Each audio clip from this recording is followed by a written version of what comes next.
Welcome back. Ivy League students who have blamed Israel for the horrific Hamas terror attacks may be having a tough time getting a job in the real world.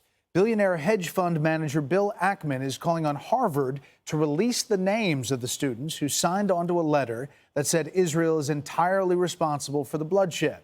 Ackman writing in this tweet that he has been asked by a number of CEOs if the university would reveal their identities to ensure that they won't hire them.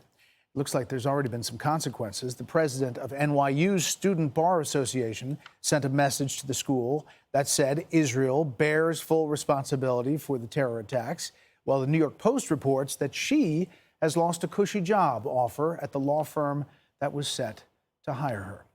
Well, Greg, what about that? Well, I mean, the campus is ground zero for this mind virus of identity politics. It really is a trade school for vicarious terrorists who can indulge in the splendors of the West with their iPhones and Wi-Fi as they egg on its own destruction. I mean, we're seeing young people argue against the existence of the very country they live in. And this is not about limiting free speech. It's about private entities deciding not to employ the ghouls who support beheading babies.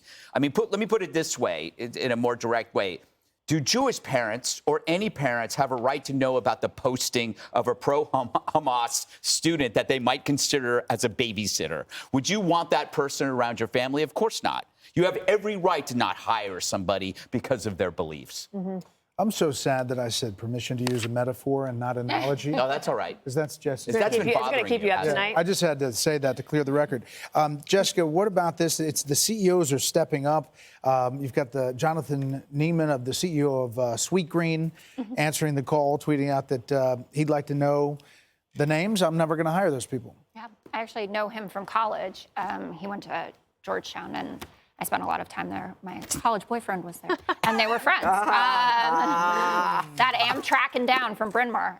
He's a great guy, and I think that people do have a right to this. If you cannot get a job because you were topless at a frat party or you smoked pot and that was on social media, then this seems like it's actually a lot more meaningful about how you see the world, what kind of employee you're going to be, what you will add to the culture.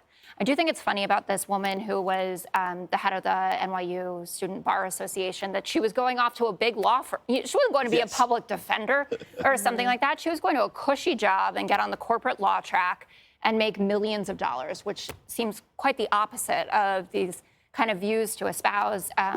Yesterday, I mentioned this. I think there's a tremendous education chasm that happens about a lot of issues. You know, civics here in the U.S., we talk about it all the time. But people clearly don't understand the origins of this conflict or what it actually means, and their teachers aren't doing a good job explaining it to them, which is a shame. Some professors are speaking out, like Larry Summers and Jason Furman at Harvard as well, released a whole statement of his own saying, I usually don't get involved in this, but I cannot be silent about it. Judge? I think the interesting part of this is you have these students coming out of these prestigious hoi polloi institutions who now will find themselves unemployable. You know, that they will be responsible for what they've said. They will be held accountable. And that's why, you know, the names of the CEOs should also be identified in terms of the ones who've indicated that they, you know, kind of buy into this. You know, we're not going to reward this kind of behavior.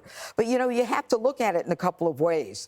You know, there's such a thing as free speech, but there's also such a thing, and I think Harvard needs to look at it this way, as leveraging Harvard as part of that free speech. And what they're doing is they're also bringing down Harvard, unless this is a place where Harvard wants to be, you know. And some young people are telling me that they call it performative activism, where they literally don't really believe in any of this stuff, but they say it to get along. They say it, you know, to make sure that they pass their grades and that they don't have any problems at school.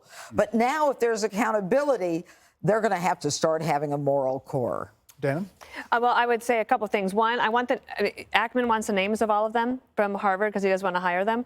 I want their names because I never want to pay a single taxpayer dollar towards their student loan. I'm just absolutely not going to do that for any of them. The other thing is there are some university presidents that are doing some great work. So Ben Sasse, the former senator of Nebraska, is now at the University of Florida. His statement that he put out today is one like, if you're thinking of where to send your kids to school, this might be a really good school to do. It's very clear. He says he will respect free expression, but that he is also going to protect the Jewish students at the school. I guess they are anticipating some big protests at some of these schools coming up. So if you want just moral clarity from a university president, former Senator Ben Sasse at the University of Florida provided it.